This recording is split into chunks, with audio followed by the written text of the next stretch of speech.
Bom dia, pessoal. Queria agradecer a presença de vocês, agradecer a oportunidade do Xconf, o César. Eu vou falar um pouquinho sobre uma parte do meu mestrado, que foi sobre adoção. Eu sou o Y designer e o X nas horas vagas, sou o X de medida.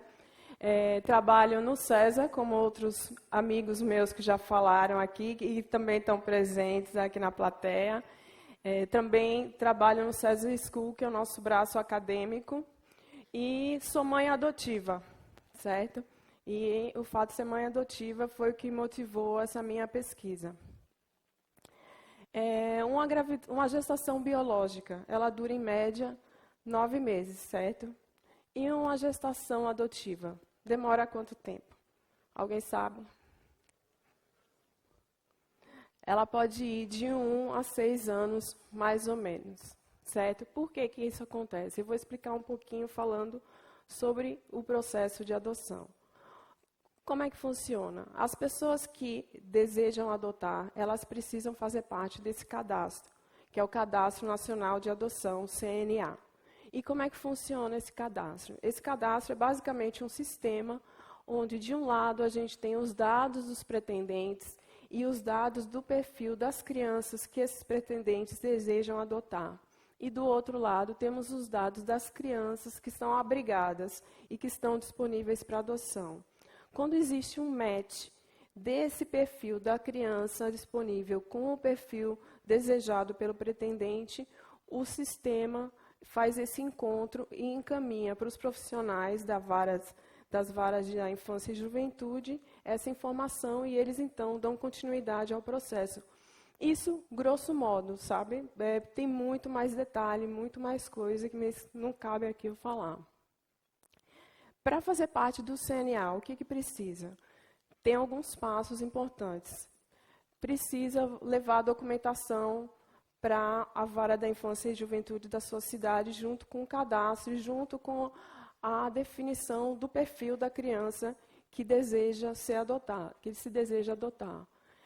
Precisa fazer uma primeira entrevista com a equipe psicossocial para essa equipe entender quais são as motivações da adoção. Tem que participar de um curso preparatório, que no Recife dura em média 2 tardes. Tem que também receber a visita domiciliar para a equipe psicossocial saber se esse ambiente é adequado para a criança que vai ser adotada. No Recife, a gente também tem a obrigatoriedade de participar de 4 a 6 reuniões do grupo de apoio à adoção, o GEAD. E o 6º passo é, finalmente, a entrada no CNA e o início do período de espera pelo filho ou pela filha, e esse período também conhecido como gravidez invisível. Por que gravidez invisível? Ao contrário da gravidez biológica, que a gente tem um acompanhamento físico, a gravidez adotiva, a gente não tem nenhum sinal de que ela está acontecendo, ela acontece dentro do sistema.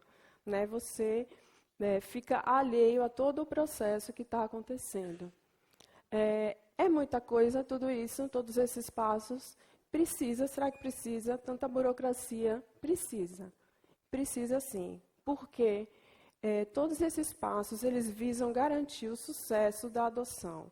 O fracasso da adoção significa que essa criança que foi, por um tempo, adotada, ela vai ser devolvida à instituição.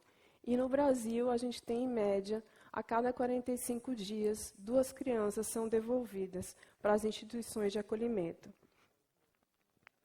Por que demora tanto tempo? De 1 a 6 anos. Por quê? Tem várias razões para isso. A principal é a incompatibilidade de perfil entre a criança desejada pelos pretendentes e a criança real que existe dentro do abrigo.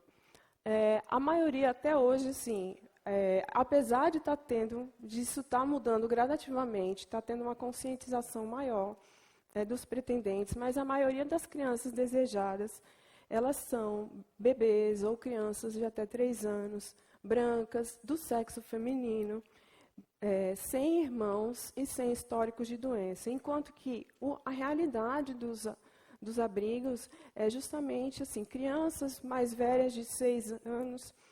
No Recife, a gente tem crianças acima de 11 anos disponíveis, são negras e pardas, elas têm irmãos, são do sexo masculino em sua maioria, e elas têm históricos de doença. Tem razões históricas e sociais que explicam essas preferências. Assim, não é para a gente ficar com tanta raiva. Tem como a gente entender por que dessas preferências. Para vocês terem uma ideia, eu fiz uma pesquisa anteontem. Estão cadastrados no CNA 43.556 pretendentes. E nós temos disponíveis no CNA 8.737 crianças. Essas crianças poderiam já estar sendo adotadas, elas já poderiam estar com suas famílias. São crianças e adolescentes, desculpa, não posso esquecer, são crianças e adolescentes. Mas, muitas vezes, justamente, essas preferências são o que impede, justamente, essas crianças de estarem com as suas famílias. Um detalhe importante sobre a adoção que eu preciso falar é que ele sofreu muitas modificações e, em 88, com a criação do Estatuto da Criança e do Adolescente, ela sofreu uma modificação muito importante. Até então, o foco da adoção era encontrar crianças para casais inférteis. Com a mudança, com a chegada do Estatuto, o foco da adoção passou a ser encontrar famílias para as crianças. Então, isso foi uma mudança muito importante que aconteceu. A adoção em si, a adoção legal, certo? Eu não vou entrar aqui no mérito da adoção ilegal.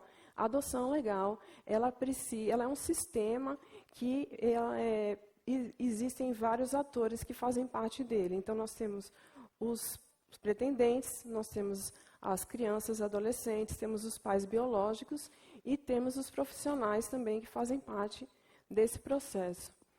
É claro que as crianças, elas são o elo mais vulnerável dessa cadeia. São elas que estão sem família, são elas que são crianças carentes, vulneráveis, passaram por muita coisa, passaram por abusos e tudo mais. Mas os pretendentes, eles também estão vulneráveis. E o foco da minha pesquisa foi justamente eles, né? No caso, a infertilidade ainda é a razão principal da procura pela adoção, né? E a infertilidade, como a gente sabe, assim, ela causa alguns sentimentos negativos, como tristeza, angústia, insegurança, medo, culpa, frustração, né? Os pretendentes também carregam que a gente chama um luto pelo filho biológico que não foi gerado. Os especialistas estudam muito esse sentimento dos pretendentes. E, assim, normalmente, não é todo mundo, claro, mas normalmente os pretendentes se sentem um pouco discriminados em relação às outras pessoas que puderam gerar seus filhos biologicamente, né? Eles se sentem diferentes, não se sentem pertencendo a esse grupo de pessoas que geram seus filhos. E, normalmente, assim, existe uma cobrança na sociedade dos papéis, tanto feminino quanto masculino, em relação à paternidade e à maternidade, né? A mulher, ela é cobrada que ela seja mãe, ela só é plena quando ela é mãe. Vai uma mulher dizer que não quer ser mãe. É um desespero. Chama a avó, chama a tia, não pode. Como é que vai ser uma mulher que não quer ser mãe?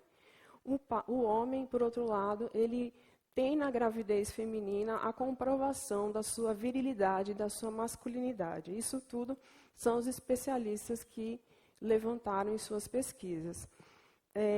Sendo assim, isso prova que existe uma supervalorização dos laços sanguíneos até hoje, né? O sangue do meu sangue.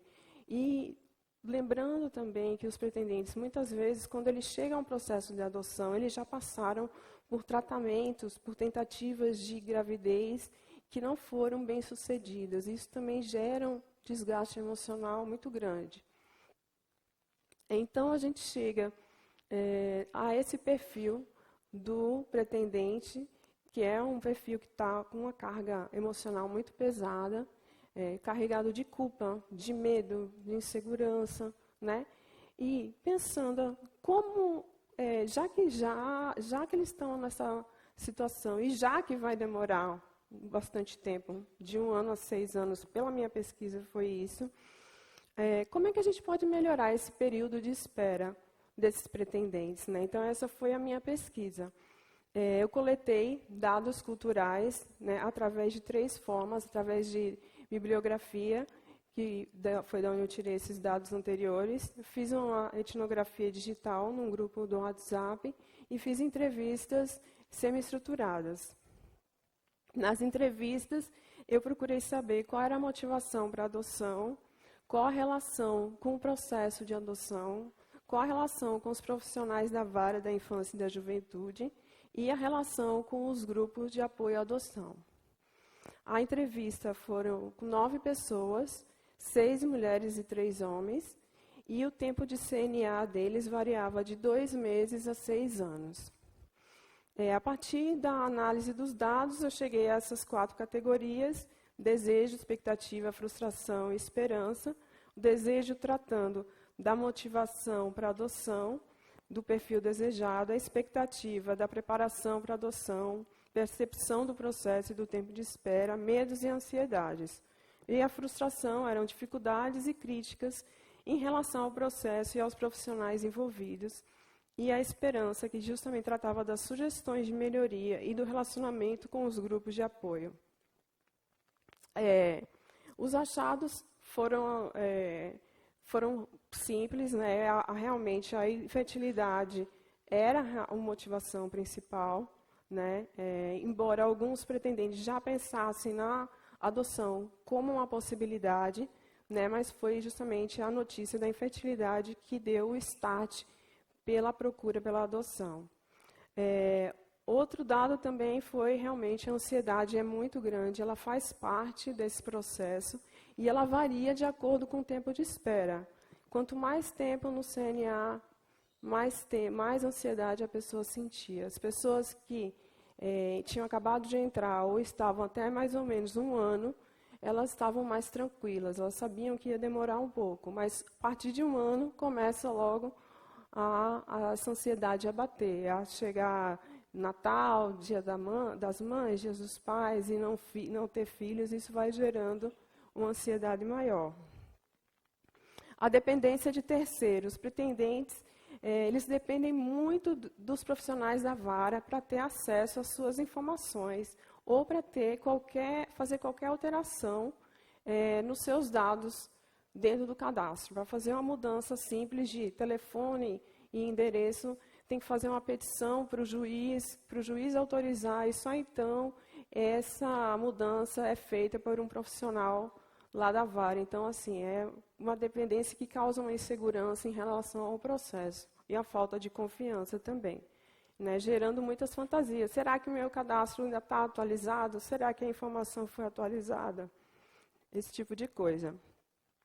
A participação em grupos de apoio, ela foi muito importante para quem fazia, para quem participava, porque era um espaço de acolhimento, mas ele não era o suficiente para dar uma segurança total para os pretendentes. Então, o resultado foi que realmente é um momento delicado e ansiogênico, né? E que a experiência dos pretendentes nesse processo ela variava de acordo com a motivação para a adoção, do estado de espírito do pretendente, o tempo de cadastramento, a participação ou não em grupos de apoio, a relação com a equipe psicossocial e a experiência com os próprios trâmites do processo. E aí vieram as sugestões de melhoria, que foram baseadas não só na fala deles, mas também na minha percepção, acesso de visibilidade ao próprio cadastro, né? Dar um login de acesso. Esse sistema está online, ele é acessado online, então assim, só daria um login ou uma senha para os pretendentes, para que eles pudessem acessar e ver suas informações sem ficar dependendo de ninguém. Ou então, receber de tempos em tempos um e-mail com as suas informações para eles saberem que elas estão atualizadas e que eles estão lá. Outra coisa, um pouquinho mais além, seria permitir que os pretendentes pudessem atualizar suas informações, né, para atualizar eles mesmos seu telefone, seu endereço, não precisar. Os profissionais da vara já têm muito trabalho, eles se acumulam de trabalho. Então, todas essas mudanças, elas geram mais trabalho para eles. Então, seria do interesse de todo mundo que os pretendentes mesmo pudessem fazer suas atualizações. Por que não? Né? E uma sugestão também é ter um acompanhamento dos processos de adoção de maneira geral. Saber de quanto em quanto tempo, há 3 meses, quantas adoções foram feitas, qual era o perfil dessas crianças adotadas, o perfil dos pais. Né? Então, coisas muito simples. Então, assim, a maioria das sugestões que surgiram da pesquisa, elas são muito simples e elas poderiam ser executadas, elas contribuiriam muito para a melhora da experiência desses pais. Cadê? Aí, eu não queria acabar falando tanta coisa negativa sobre adoção, certo? E eu queria só dizer, falando da minha própria experiência, que vale muito a pena. O tempo é longo, mas ele justifica, o filho, quando ele chega, ele justifica esse tempo que a gente ficou esperando. Esse é meu filho, Pedro. Quando ele chegou, ele justificou os 2 anos e 4 meses, e 2 semanas, e 3 horas que a gente ficou esperando por ele. Né? E isso não é uma fala não só minha, de outros pais também que adotaram, que esperaram 2 anos, 3 anos, 4 anos, que com a chegada do filho, esse tempo todo foi justificado nessa espera. Lógico que essa espera ela pode ser melhorada, a experiência pode ser melhorada, mas ela ainda vai acontecer. Então, eu não podia trazer fotos aqui da família de todos os meus entrevistados, então eu trouxe da minha e terminar aqui a minha fala com uma visão da felicidade, assim, de uma família que se encontrou. E mesmo com toda essa dificuldade que existe, hoje a gente também está entrando novamente no processo para adotar um irmãozinho ou irmãzinha para Pedro. É isso. Palmas para a Aide.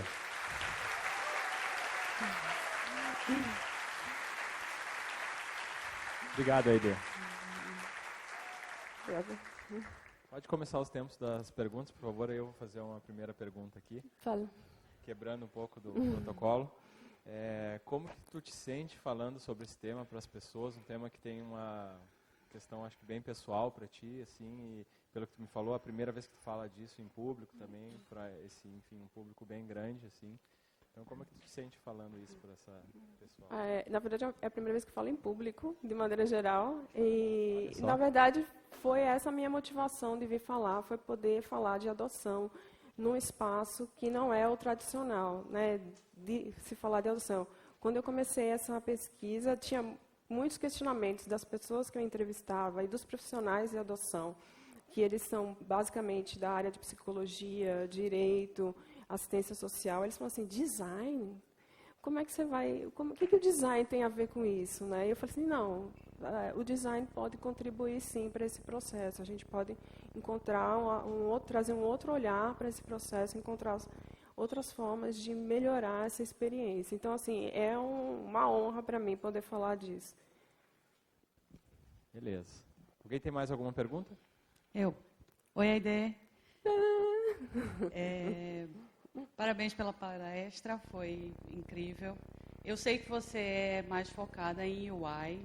Sim. Durante o mestrado você fez mais esse enfoque para o UX. E sabendo da experiência que você passou, desse processo de adoção, a minha pergunta como UX é, como é que foi fazer essa pesquisa, sabendo que você tinha passado por esse processo, sem que você fizesse um viés ou fizesse um envolvimento emocional, tentando manter essa tentativa de imparcialidade como pesquisadora. Como é que foi isso para você? Bom, quando eu passei pelo processo, eu, como designer, todo mundo design sabe, a gente sempre percebe o que pode ser melhorado, né?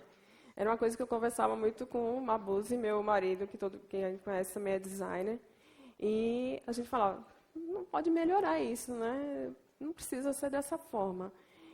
Eu fiquei muito pensativa em relação a isso na hora de fazer a pesquisa, se eu ia estar me envolvendo demais ou não, mas os relatos dos pais, eles eram muito apaixonados, assim, eu não tive toda essa carga de nervosismo e ansiedade que eles tiveram, então, assim, não tinha nem como eu colocar o meu sentimento ali. Eles já traziam, era muito natural, eles falarem mesmo, eles precisavam desabafar. Então, assim, tem muito mais deles aqui, é muito eles nessa pesquisa e muito menos eu. Né? O que eu tenho é a curiosidade de saber se só era eu que estava passando por aquilo e entender como os outros pretendentes também se sentiam. Eu acho que consegui separar. Mais alguma pergunta? Não. Estou liberada.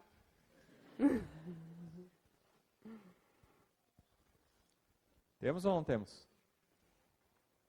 Esse é aquele momento que eu vou dizer que eu vou fechar a pergunta, daí alguém levanta a mão. E diz, não, eu quero fazer uma pergunta. Ó, viu? Apareceu? Não, nunca falha. Lá tem uma pergunta. Cadê? Lá, ó. Obrigada. Essa questão das pessoas que querem adotar, né? Eu não sei como é que foi a sua pesquisa. Você falou muito que as pessoas vão porque elas são inférteis, certo? É a motivação principal, Tá. ainda hoje, mas não é a única. Sim, acredito nisso. Mas a questão de casais LGBTs ou pessoas que não são casadas, tem alguma relevância nesse número? Tipo, tem bastante? Eu não fui por esse viés, não fui por esse foco, não. Porque tanto um grupo quanto o outro, eles têm, são informações específicas, são outros tipos de experiência mesmo. Né? Não sei se um casal LGBT tem sente essa cobrança desses papéis da sociedade, do mesmo modo que as pessoas hétero.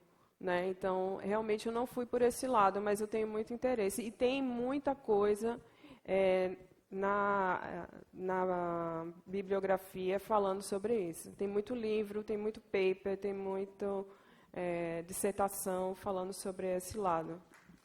Palmas para a Aide Lima. Obrigada. Obrigado, Aide. Valeu.